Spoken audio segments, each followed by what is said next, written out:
You searched how to buy shares of Goosehead Insurance Inc. Goosehead is an insurance distribution firm listed on the NASDAQ under the ticker GSHD. This video is educational only and not investment advice. To buy shares, you need a broker.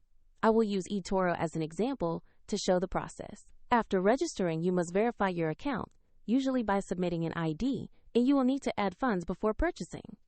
Open the platform search and type the ticker GSHD to find the company listing. Make sure you select the Goosehead Insurance Inc. entry to locate the correct stock.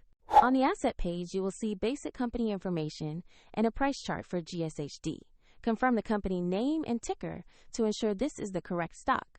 To invest, click the Buy or Trade button, enter the amount you want to invest, then review the order details and confirm. If the market is closed, your order will be placed to execute when trading reopens, and the platform will ask you to add funds if your balance is insufficient.